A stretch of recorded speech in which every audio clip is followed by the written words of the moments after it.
Que la paix soit avec chacun de vous. J'espère que vous allez bien et que vous m'entendez bien aussi.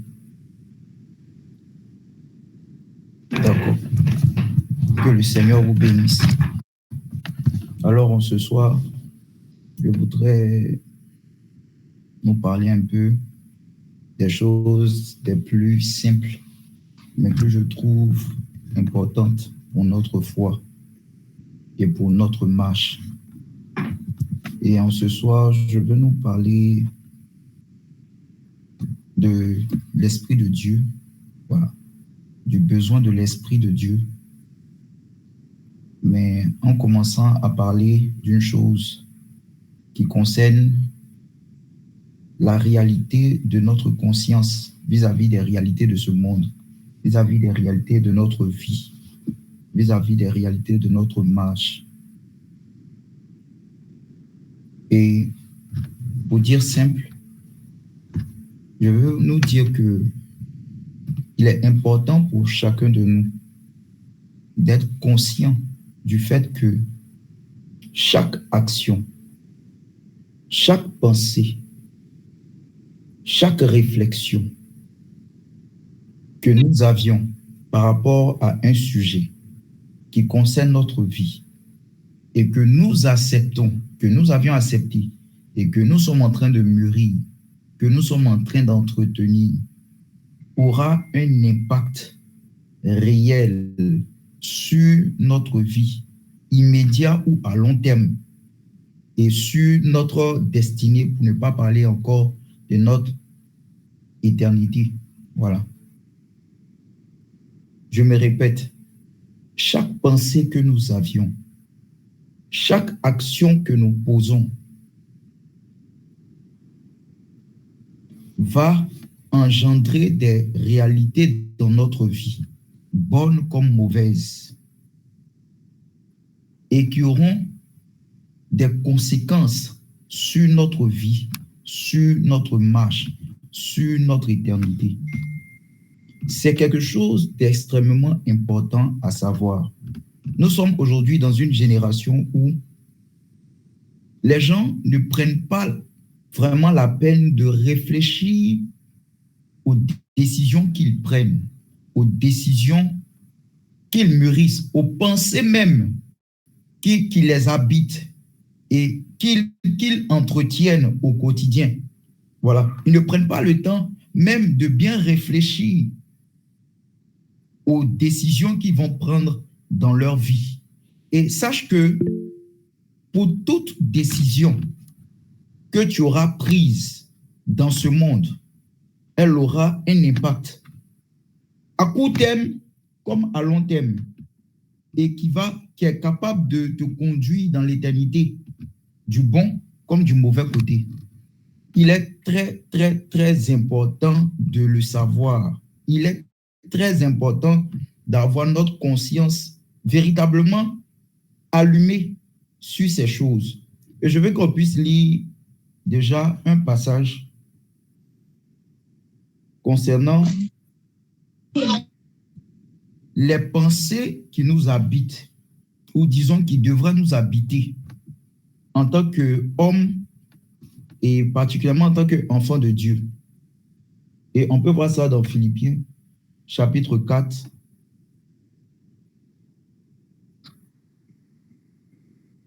Philippiens, chapitre 4.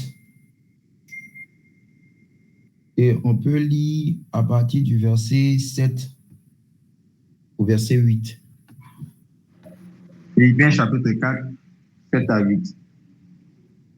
Je lis la parole. Et la paix de Dieu qui surpasse toute intelligence gardera vos cœurs et vos pensées en Jésus-Christ. Au reste, frères, que tout ce qui est vrai, tout ce qui est honorable, tout ce qui est juste, tout ce qui est pur, tout ce qui est aimable, tout ce qui mérite l'approbation, ce qui est vertueux et digne de louange, soit l'objet de vos pensées. Amen. Amen. Amen. Et dans ce texte de Philippiens, l'apôtre Paul nous exhorte et nous enseigne sur la réalité du fait qu'il est important que les pensées qui nous habitent soient à l'image de celle de Dieu dans sa volonté vis-à-vis de chaque chose qui nous engage, qui engage notre vie. Les pensées qui sont censées habiter en nous doivent être à l'image de comment Dieu conçoit les choses, de comment Dieu entrevoit une chose. Quelle pensée Dieu a sur un sujet? Quelle pensée Dieu a sur ce choix-là que je veux faire? Quelle pensée Dieu a sur cette pensée que j'ai en mon cœur, qui n'a pas encore été extériorisée dans des actions? Quel jugement Dieu a sur la chose? Autrement dit, si nous n'apprenons pas à faire passer au peigne de la parole de Dieu les pensées qui nous habitent, les réflexions qui nous habitent, les décisions que nous sommes en train d'entrevoir, les directions que nous voulons donner à notre vie, à la vie des autres, à la vie de nos enfants, à la vie de notre communauté, ces décisions-là vont avoir un impact, certainement, dans le bon comme dans le mauvais sens. Et c'est une responsabilité. Voilà, nous sommes responsables des décisions que nous prenons dans notre vie. C'est pour ça que Dieu, étant un Père responsable, il nous éduque et nous exhorte à toujours peser les choses qui nous habitent et à laisser notre intelligence être renouvelée à l'image de sa volonté au travers de sa parole.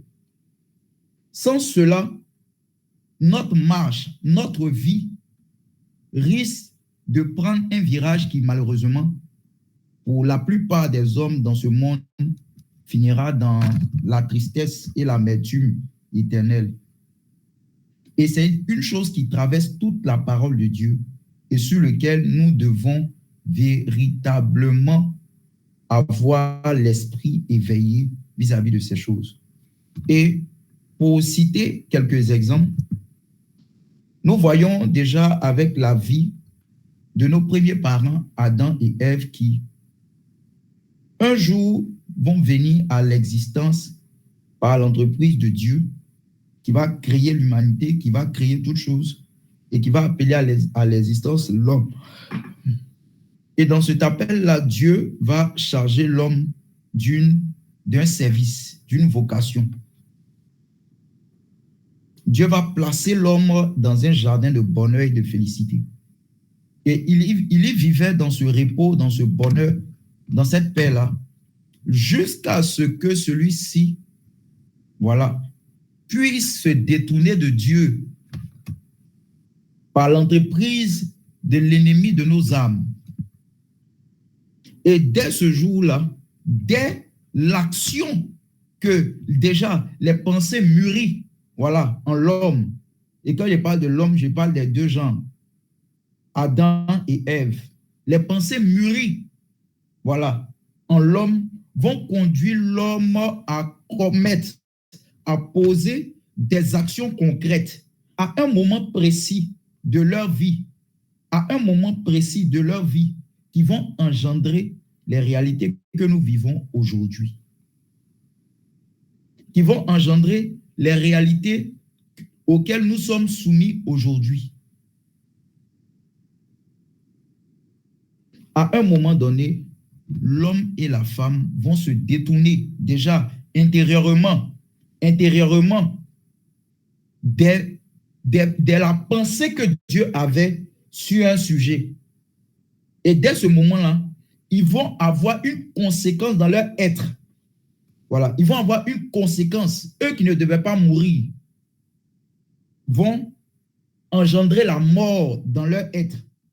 Parce qu'à un moment donné, ils ont commencé à mûrir. Voilà, Satan va réveiller des choses, des convoitises, qui, au regard de ces choses-là, l'homme va accepter donc ces choses en son cœur et va être conduit, malheureusement, dans des idées, dans des réflexions qui n'étaient pas selon le Seigneur et qui allaient engendrer des conséquences directes par rapport à sa condition, à la condition humaine dans lequel aujourd'hui nous nous retrouvons. Un jour, l'homme a décidé une chose qui a impacté l'humanité jusqu'à ce jour. C'est pour ça que si nous prenons les pensées qui nous passent par la tête, voilà, les pensées que nous avions à la légère, pour dire, oh, si je fais telle chose, bon, c'est pas très grave. Même lorsque la chose ne serait pas moralement mauvaise, est-ce que tu y as vraiment réfléchi dans la communion avec Dieu à cette pensée que tu as en ton cœur? À cette pensée que tu as dans ton esprit?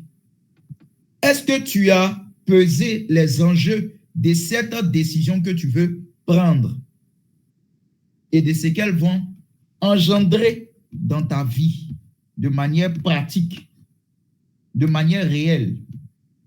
Et un texte d'Ecclésiaste nous dit que comme les conséquences sur, par exemple, de mauvaises décisions, comme les bonnes décisions aussi, comme on pourrait le voir et qu'on va voir avec Abraham, avec certains hommes de la parole de Dieu, qui vont à un moment donné prendre de bonnes décisions.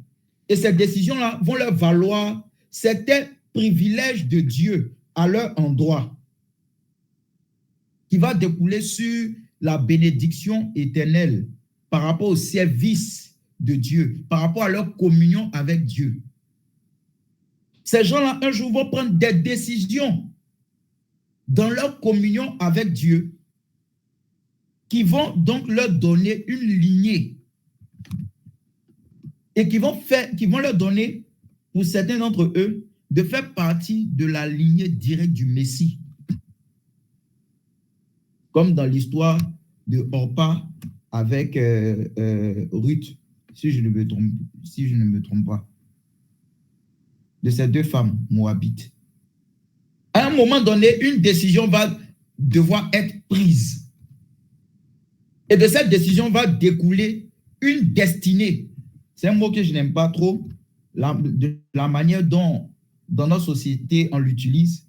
Mais cette décision, à ce moment précis-là, va engager donc une réalité par rapport à l'œuvre de Dieu, de cette femme,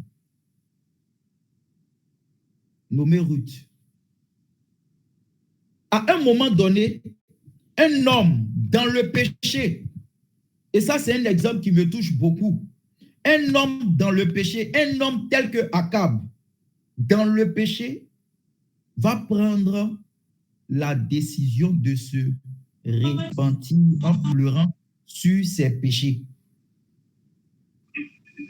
Et cette décision qu'il va prendre ce jour-là va conduire Dieu, dans sa compassion, à éloigner le jugement de lui pour un certain temps, à ne pas faire venir sa colère pour un certain temps de son vivant.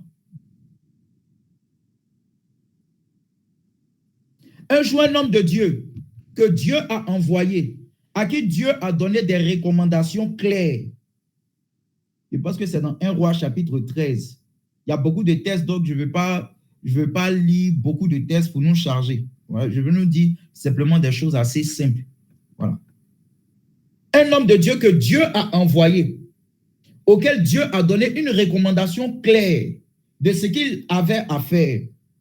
Cet homme va se retrouver à commencer à faire ce pourquoi Dieu l'a envoyé, à marcher dans cette instruction, jusqu'à ce qu'il se retrouve en face d'un autre, appelé aussi prophète, qui va lui donner une direction qui était contraire à ce que Dieu lui a dit.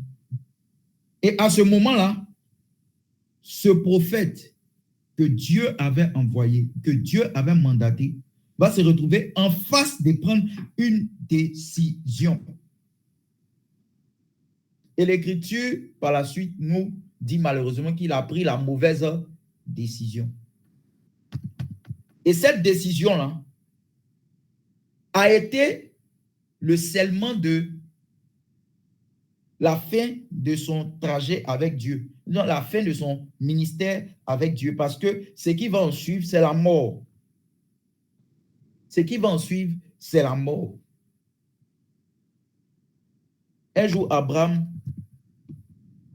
le père de la foi, va recevoir un appel de Dieu et va prendre la décision de répondre à cet appel et de sortir de la maison de sa parenté. Avec toutes les conséquences que cela allait engendrer vis-à-vis de sa personne. Dans son cheminement avec Dieu, la décision va arriver de se séparer d'avec son parent qui était Lot. Et à ce moment-là, Abraham encore va prendre la décision de se positionner vis-à-vis de la foi en Dieu, reconnaissant que Dieu est fidèle et que Dieu peut toutes choses. Cet homme-là va se positionner vis-à-vis de la fidélité de Dieu qu'il avait en conscience, de la fidélité de Dieu qu'il avait connue de sa marche avec lui, de sa communion avec lui, pour laisser toute décision à la direction de Dieu, sachant que Dieu est fidèle. Et son neveu, je pense, si je ne me trompe pas, Lot, lui, va regarder les plaines, les plaines bien pour son business, si on peut le dire ainsi, son bétail, voilà, ses nombreux bétails, et puis il va regarder ce qui est convenable au commun des mortels, au regard simple de l'homme, et va décider d'aller donc au niveau des plaines. Comme j'étais en train de le dire, l'homme Lot, qui avait connu aussi Dieu, du témoignage que l'Écriture nous rend, va décider ce jour-là de ne pas confier sa décision à Dieu, à l'Éternel, pour le choix qu'il avait à faire, que Abraham a présenté au devant de lui. Et il va prendre donc une décision selon les convenances du monde, selon ce qu'il n'y a aucun d'entre nous, ce jour-là, à la place de Lot, qui, sur les réalités normales, ce qui est normal, ce qui est convenable à une intelligence simple, de faire comme choix, n'aurait fait un choix différent. Dans la plaine, on dit il y a la verdure, il est berger, il est un grand troupeau. Mais quoi de plus normal d'aller vers les prairies qui sont dans les abords de Sodome et de Gomorrhe? C'est le choix le plus naturel à faire. Mais Abraham savait une chose de sa communion avec Dieu.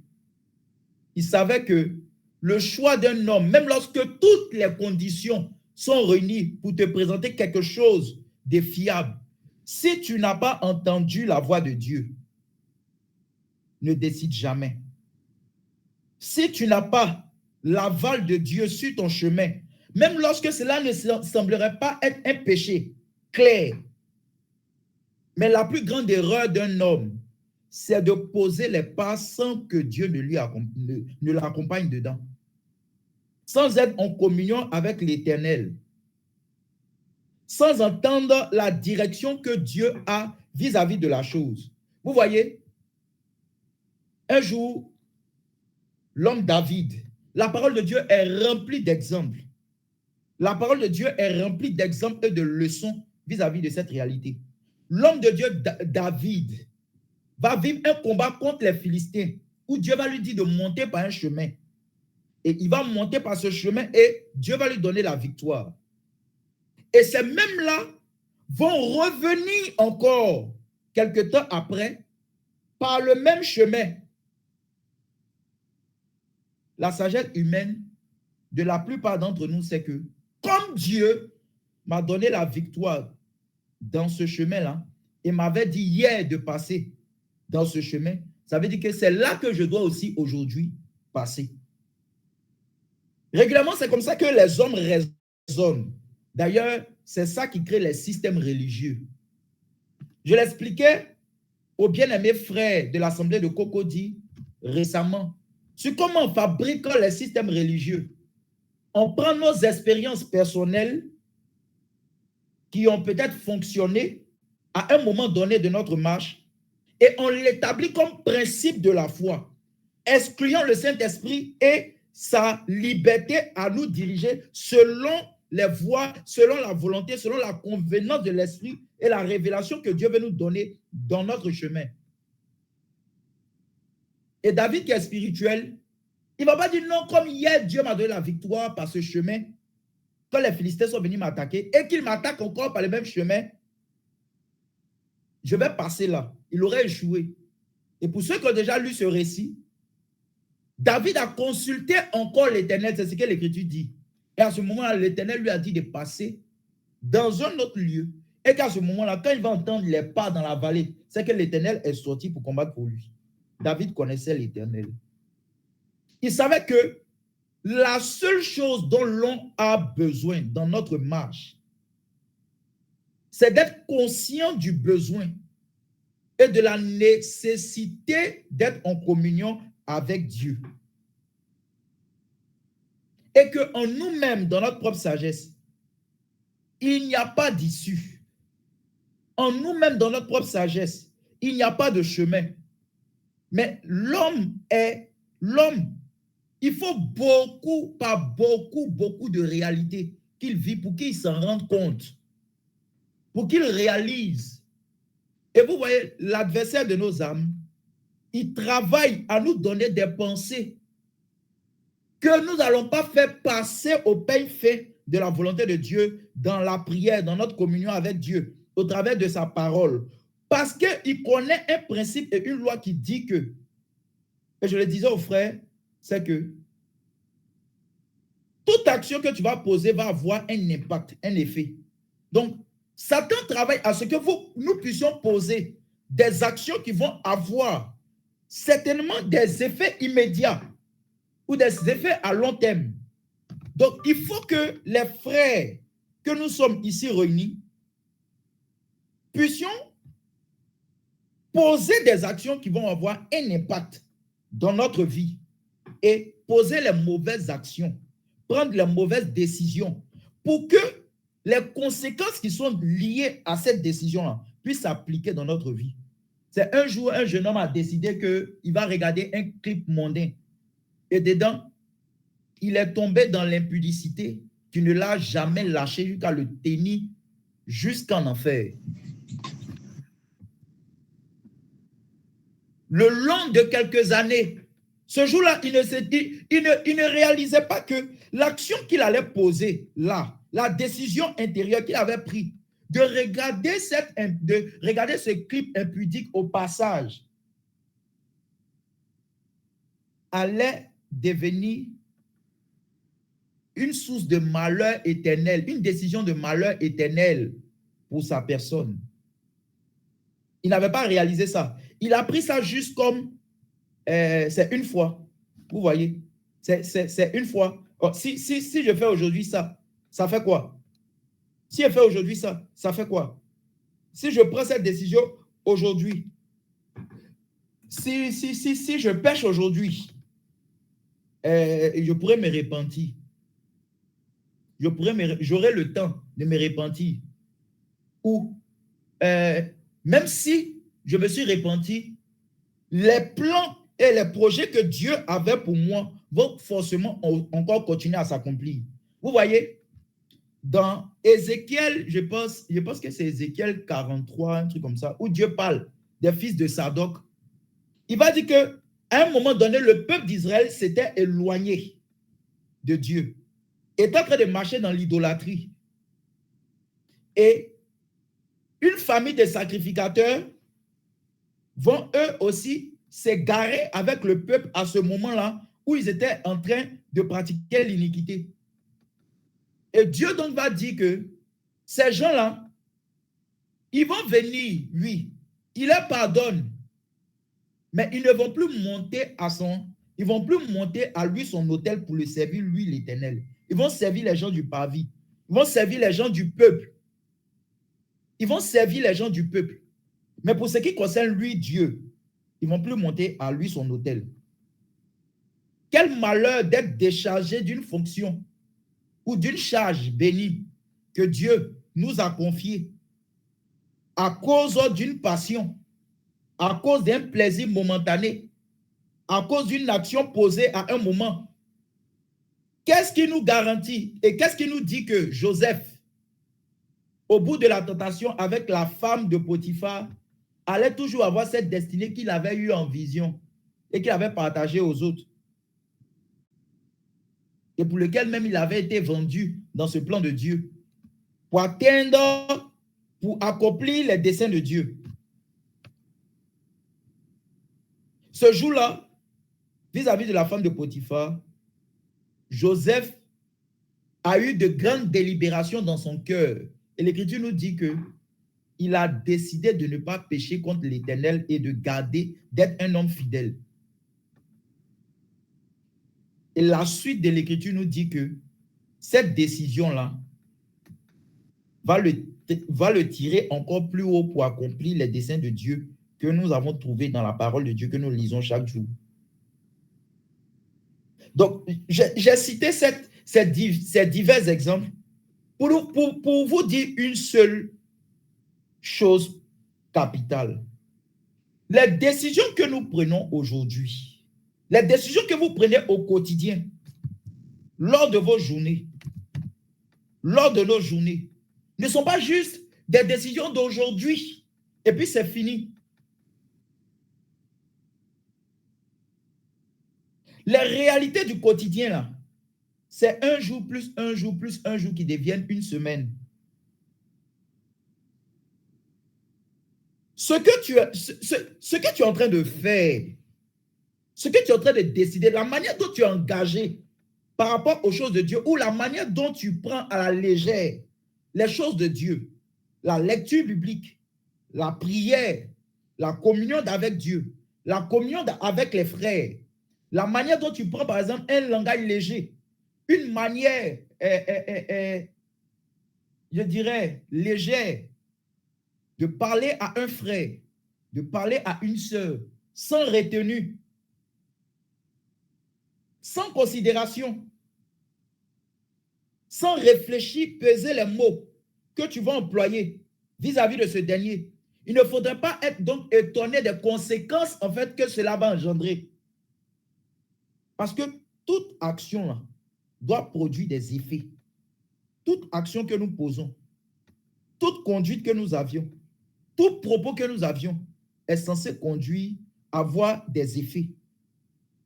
C'est pour ça qu'un propos paisible peut apaiser un individu comme un propos sévère, un propos méchant, un propos dur, un propos malsain peut fermer la communion avec quelqu'un pour toujours. Donc, les actions que nous posons, les pensées qui nous habitent, nous devons de réaliser que ce sont des semences et nous ne récolterons jamais, nous ne moissonnerons jamais autre chose que ce que nous avions semé. Voici pourquoi nos pensées, nos actions, nos réflexions, nos choix se doivent d'être mûris dans notre communion avec Dieu. D'où l'impérative nécessité du besoin du Saint-Esprit. D'où l'impérative nécessité de marcher par l'Esprit. D'où l'impérative nécessité de se laisser conduire par le Seigneur. D'où l'impérative nécessité de laisser le Saint-Esprit nous remplir pour que nous puissions témoigner de la volonté de Dieu, pour que nous puissions décider pour la volonté de Dieu, pour que nous puissions avoir les pensées qui nous habitent, les décisions que nous voulons prendre, alignées sur le plan de Dieu. Autrement dit, nous prendrons des décisions qui vont nous conduire à la dérive. C'est pour ça que le premier homme et sa femme, dans le jardin d'Éden, étaient remplis de lumière de l'esprit. en communion parfaite avec Dieu, dans tout leur être entier, l'esprit, l'âme et le corps, irrigués, immergés dans l'action de l'esprit, dans l'effusion de l'esprit, pour pouvoir accomplir les desseins de Dieu et le service qu'il lui avait confié dans le jardin. Et à la chute, la nature de l'homme va changer. Parce qu'il va avoir une conséquence immédiate du fait de l'intrusion du péché dans la vie de l'homme. Il va avoir une conséquence sur la nature de l'homme qui va être pervertie. Autrefois, comme cette image qui est très facile à comprendre, Dieu, de par son esprit, venait habiter, donner des directions dans l'esprit de l'homme, qui était censé donc descendre au niveau de son âme et diriger ce qui concerne l'âme de l'homme et le conduire dans des actions concrètes avec le corps. C'est cette image que nous retrouvons, par exemple, dans le culte d'Israël, en voyant que le tabernacle était au milieu du peuple d'Israël dans son positionnement. Et c'était donc du tabernacle que les décisions, les informations, la révélation de Dieu était donnée pour donc être communiquée aux différentes tribus d'Israël. Et dans ce tabernacle, il y avait trois compartiments. Il y avait le lieu très saint, où le souverain sacrificateur rentrait une fois par an, là où Dieu donnait les directions, qui descendaient au sacrificateur qui était dans le lieu saint et qui étaient communiquées aux gens qui étaient dans le parvis. C'est ainsi que, quand Dieu crée l'homme, c'est dans notre esprit que la révélation est donnée. La révélation de Dieu est donnée. Et dans notre esprit a un organe qu'on appelle la conscience. Donc la révélation est donnée, est éclairée, est donnée dans notre conscience, qui est censée conduire maintenant tout ce qui est du domaine de notre âme, c'est-à-dire les émotions, tout ce qui concerne ce domaine, et diriger maintenant notre corps. Après le péché, la nature de l'homme va changer et l'inverse va se produire. Ce qui devait venir de l'intérieur pour ressurgir sur l'extérieur va prendre le sens inverse maintenant de quitter de l'extérieur pour maintenant chercher à impacter l'intérieur. Donc c'est comme si maintenant l'homme va se retrouver à marcher par la chair, par le corps, par les émotions, par les désirs, par tout ce qui est sensoriel, tout ce qui est sensuel. Et il va rabougrir son esprit. C'est pour ça que la nouvelle naissance nous donne un esprit nouveau. Dieu régénère un esprit nouveau dans lequel il va mettre son esprit pour nous conduire dans toute la vérité. Et le péché va engendrer cette coupure d'avec Dieu, cette coupure d'avec la communion d'avec Dieu, de son esprit qui sonde les profondeurs de Dieu et nous les révèle. Donc, notre communion d'avec Dieu n'est possible que par l'Esprit de Dieu. Mais pour celui-là qui a été déjà conduit dans une conviction de péché, de justice et de jugement par l'action de l'Esprit, étant convaincu que en lui-même, il est impossible de marcher avec Dieu. En lui-même, il est impossible de mettre en pratique la volonté de Dieu. En lui-même, il est impossible, s'il veut marcher de son propre chef, sans se laisser conduire par le Saint-Esprit, il devient donc impossible d'assumer notre nature réelle. C'est pour ça que ceux qui ont compris cela ont compris que il n'y a qu'une seule chose à faire dans le chemin de la foi, qui est de rechercher le Saint-Esprit, de rechercher la communion d'avec l'Esprit de Dieu. Et vous voyez, l'homme de Romains 7, il avait compris une réalité qui s'était passée dans la condition de l'homme. Je veux qu'on puisse lire ça dans Romains chapitre 7, à partir du verset 12. Je vais laisser le frère Donald lire.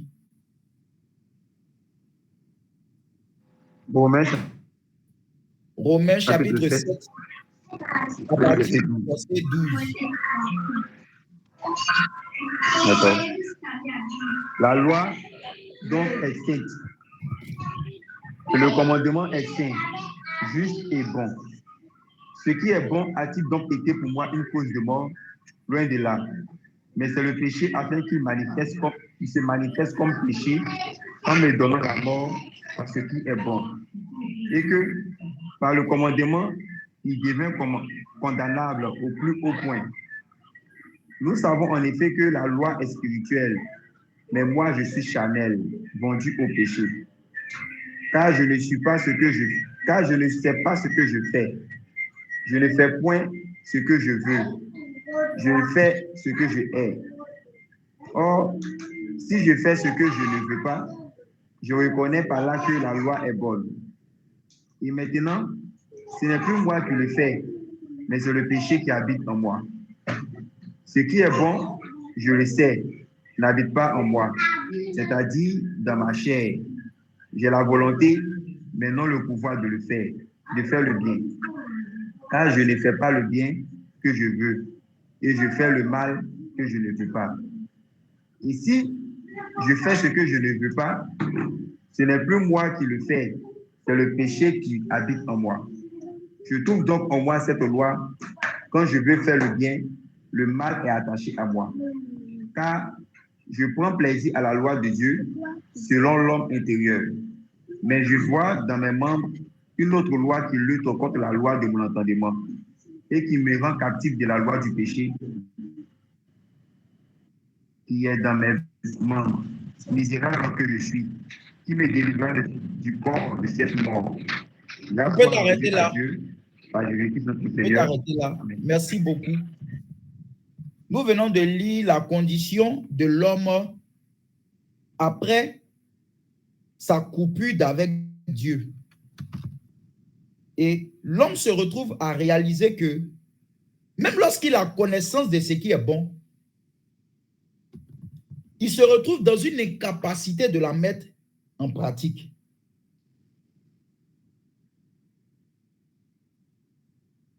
Il y a deux problèmes.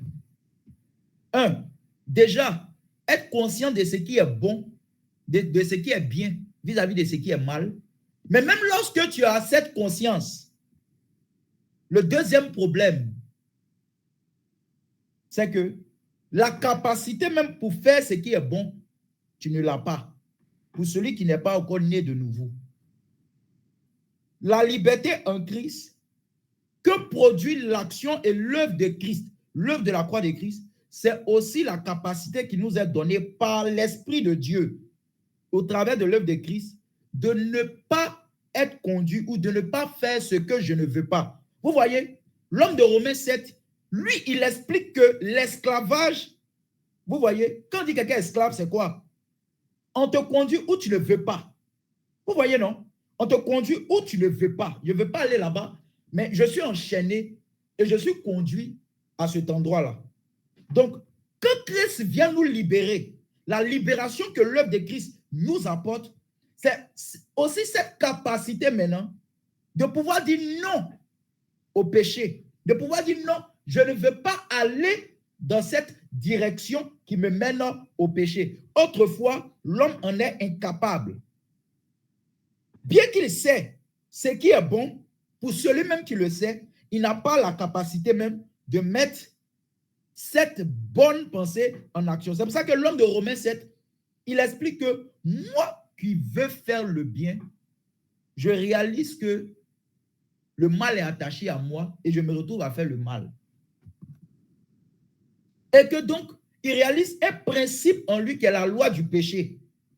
Un principe qui est né de la désobéissance depuis le jardin d'Éden, de cette coupure avec l'Esprit de Dieu. Donc, en réalité, quand cet homme réalise ça, il se retrouve maintenant au point où il dit « Qui me délivrera de ce corps de mort? Qui me délivrera de cette condition dans laquelle je suis esclave. Étant reconnaissant que ses actions vont engendrer des réalités dans sa vie qu'il ne veut pas, mais dont il se retrouve dans l'incapacité de faire le bien qu'il veut. Dès ce moment-là, il réalise l'impératif besoin de l'Esprit de Dieu. L'impératif besoin de l'action de Dieu dans sa vie. L'impératif besoin, l'impérative nécessité du Saint-Esprit de Dieu, sans lequel nous ne pouvons rien faire. Et maintenant, on va voir qu'il va passer de la réalité qu'il vit dans Romains chapitre 7 à une nouvelle réalité en Christ dans Romains chapitre 8. Frère, allons-y. Tu peux lire, frère Donald, à partir du verset 1 maintenant. Romains chapitre 8. Oui. Il n'y a donc maintenant aucune condamnation pour ceux qui sont en Jésus-Christ. En effet, la loi de l'esprit de vie de Jésus-Christ m'a affranchi de la loi du péché et de la mort. Car, chose impossible à la loi, parce que la chair la rendait sans force, Dieu a condamné le péché dans la chair, en envoyant, à cause du péché, son propre Fils dans une chair semblable à celle du péché. Et cela, afin que la justice de la loi fût accomplie en nous, qui marchons non selon la chair, mais selon l'esprit.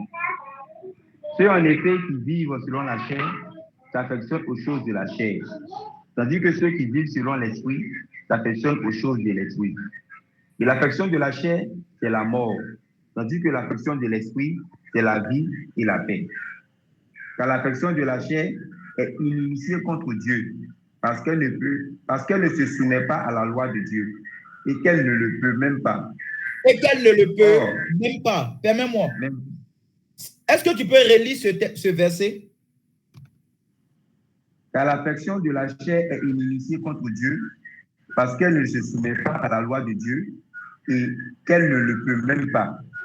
Et qu'elle ne le peut même pas, c'est-à-dire elle est dans l'incapacité de faire la volonté de Dieu. C'est pour ça que, en fait, il est étonnant que quelqu'un soit en Christ, mais qu'il veut servir Dieu sans rechercher à être rempli de l'esprit.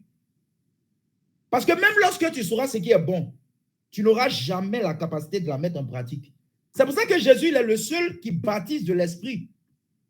Vous voyez, nous sommes dans une ère, dans une époque du christianisme où les chrétiens se sont habitués à vivre et à marcher sans le Saint-Esprit de Dieu. Pourquoi? Parce que premièrement, comme j'ai commencé à le dire, la conscience qu'ils ont sur les conséquences de leur péché là n'est pas éclairée. La conscience qu'ils ont sur leur péché. C'est pour ça que vous allez voir une catégorie de chrétiens qui pêchent aujourd'hui, je pêche, je me répands, je pêche, je me répands, je pêche, je demande pardon à Dieu, demain, je suis dans la même chose, après demain, je suis dans la même... Parce que, en fait, ce qu'il a fait hier, là, il est aveugle sur ses conséquences. Il s'est dit que je me suis repenti, oui, mais les conséquences rattachées à cette désobéissance d'hier, là, sa conscience n'est pas éclairée par rapport à ça. Un jour, un frère était en train de s'était disputé avec sa femme. Et puis, sa conscience l'avertissait sur la réalité de Dieu qui demande que nous soyons en paix. Et puis, il n'a pas expliqué la suite. Et puis, dans l'orgueil, il allait se coucher. Comme Dieu est bon, il a fait un songe cette nuit-là. Et il a vu, pendant qu'il était couché dans le songe, il était couché, et puis il a vu un serpent rentrer, longer le mur de sa chambre, et puis chercher à rentrer dans l'un de ses placards. Et puis il s'est réveillé. Quand il s'est réveillé, il a réalisé que le serpent qu'il venait de voir en songe là, c'était en fait les conséquences qui étaient liées à la dispute qu'il avait eue avec sa femme, mais qu'il était en train de chercher à prendre à la légère. L'Écriture dit que si nous sommes en désaccord avec quelqu'un, il faut régler ça avant d'aller se coucher. Mais lui, pour lui, bon, ce n'est rien. Le texte biblique est là. La parole de Dieu, elle est là. C'est elle qui éclaire nos âmes. Il n'y a aucun iota de la parole de Dieu qui sera ôté de la vie des hommes. Parce que Dieu ne parle pas pour rien dire. Et lui, il dit non, lui, sans se coucher, il connaît bien ce que Dieu a dit, l'instruction que Dieu a donnée par rapport à cette réalité de la dispute. Mais pour lui, ce n'est rien. Il va aller se coucher. Et Dieu a eu pitié de lui donner ce songe. Mais est-ce que Dieu donnera forcément des songes ou des visions à tous ceux qui sont en train de m'écouter sur la condition de leur désobéissance et les choses que cela va engendrer? Par rapport à un seul, je ne dis pas 2, 3, 4, par rapport à une chose que tu as su, mais que tu as pris comme rien. L'impact sur l'éternité de la condition, de la pensée dans laquelle tu es, de ne pas faire ce que Dieu veut, tu en es aveugle. C'est pour ça que tu ne fais pas ce que Dieu demande à l'instant. Parce que les conséquences de la chose là, tu ne le sais pas. Ou tu les prends à la légère. Des gens ont commis des actions, ils se sont repentis. On voit ça à David. Mais les conséquences liées à cette action-là particulièrement se sont appliquées à sa vie. Bien qu'il ait demandé pardon à Dieu, Dieu l'a pardonné. Mais l'Écriture nous a dit que l'enfant est mort. D'abord, l'épée ne s'est pas éloignée. Son fils l'a humilié ou disons déshonoré devant les hommes. Ce qu'il a voulu cacher a fini par sortir en public. Mais l'épée encore ne s'est pas éloignée de sa maison. Mais au moment où il posait cette action-là, concernant Uri, la femme d'Uri, là, les conséquences qui étaient liées à ça ne lui avaient pas été révélées. Ou disons, il en était aveugle sur ce moment-là par rapport à ça.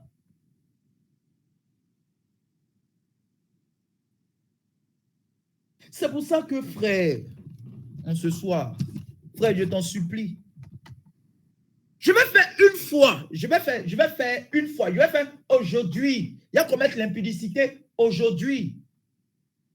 Là, on est sur l'aspect de ce qui est mauvais. Parce qu'il y a aussi une fois où, aujourd'hui, des hommes ont décidé, ont pris des décisions pour Dieu. Lévi a pris une décision pour Dieu à un moment compliqué, difficile. Par rapport à sa parenté, Dieu lui a donné le sacerdoce.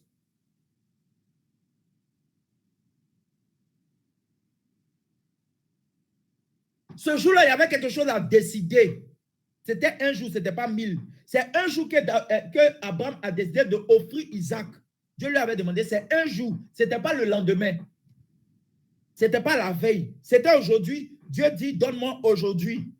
Il y a des bénédictions de Dieu que nous aurons perdues à cause de la désobéissance d'aujourd'hui. Il y a des malédictions qui se sont attachées à certains hommes. Vous voyez, souvent on cite les versets bibliques, n'importe comment, sans les remettre dans leur contexte. La parole de Dieu a dit que une malédiction sans cause est sans effet. Le revers de la médaille de ce verset, c'est que, en contrepartie, une malédiction qui a une cause aura des effets. Ça n'a rien à voir avec si vous êtes chrétien ou pas. Ça a à voir avec les principes et les lois de Dieu qui existent dans ce monde pour l'humanité.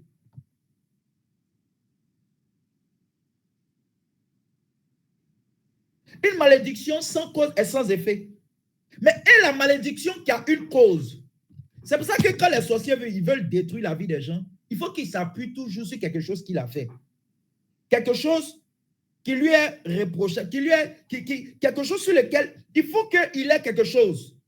C'est pour ça que Jésus peut dire que le diable vient mais il n'a rien en moi. Dès ce moment-là, Jésus est capable de pouvoir porter les fautes de l'humanité et être le rédempteur, le Goël de l'humanité entière. Autrement, il ne peut pas. C'est pour ça qu'aucun homme ne le peut. Donc, ce n'est pas juste une question de « je vais faire » ou bien « je ne le fais pas ». La décision, ce que Dieu aurait voulu que tu fasses aujourd'hui, que tu n'as pas fait, aura des conséquences. Comme ce que Dieu n'a pas voulu que tu fasses, mais que tu as fait, ou que tu t'apprêtes à faire, aura des conséquences. Il ne faut jamais croire que c'est fortuit. Il ne faut jamais croire que rien ne va t'arriver. Ou bien il ne faut jamais croire que quand je me suis repenti, oh, c'est fini.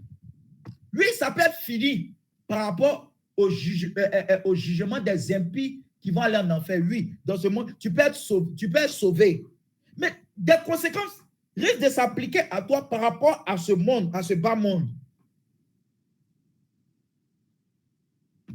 Quand vous mettez enceinte une femme, un enfant va sortir de cette relation. Vous n'allez pas aller jeter le bébé. Si vous étiez encore hors mariage dans le péché, vous n'allez pas aller jeter le bébé. Je me souviens un jour, il a tatoué mon bras, il a tatoué tout mon corps, pour ceux qui le savent, pour les frères avec lesquels. Et un jour, j'étais à l'immeuble, et puis, il était avec ma maman, et puis il y a un homme qui est venu, et puis il m'a méprisé, voilà, pour dire simplement, il m'a méprisé, il m'a dévisagé. Vous savez pourquoi? À cause du tatouage que je portais. Il m'a jugé à l'apparence. Il était déjà chrétien. Mais il m'a jugé à l'apparence. Je ne peux pas lui en vouloir parce que les conséquences liées à ce qu'il a fait sur mon bras là vont s'appliquer. Même si je me suis repenti.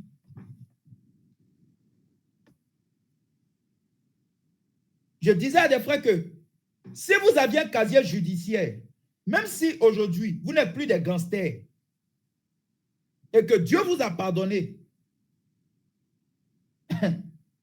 le casier judiciaire, là, il va avoir des conséquences vis-à-vis de certaines activités, de certaines fonctions dans ce monde. Même si vous avez les diplômes, que vous ne serez jamais embauché, vous le savez. Si vous avez un casier judiciaire dans la société, il y a des sociétés où vous allez, ils ne vont jamais vous embaucher.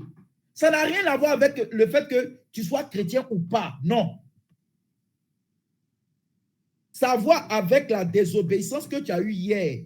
La vie de gangster que tu as eue hier. Ces conséquences-là, elles peuvent s'arrêter sur certains aspects, mais peuvent te suivre. Ça n'a rien à voir avec le salut. Tu es sauvé, oui. Tu es sauvé, tu es né de nouveau. Tu es sauvé, tu as accepté le Seigneur, qui marche en nouveauté de vie, oui. Mais le casier judiciaire que tu as eu hier, en étant un gangster, un bandit, va te fermer des portes par rapport au travail dans certains domaines dans ce monde. Des gens pour ça avaient des diplômes qu'ils ne peuvent plus utiliser.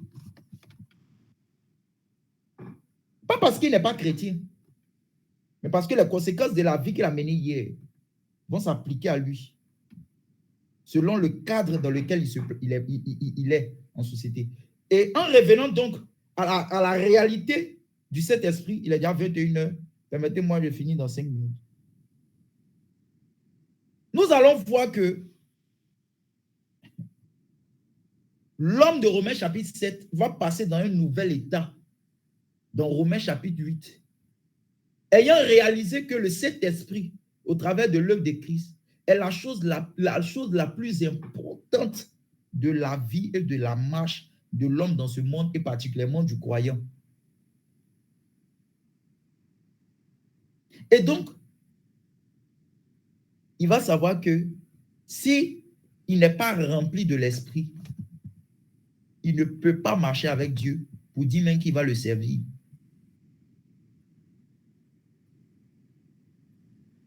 La loi de l'esprit de vie est venue fermer, anticiper, bloquer la loi du péché.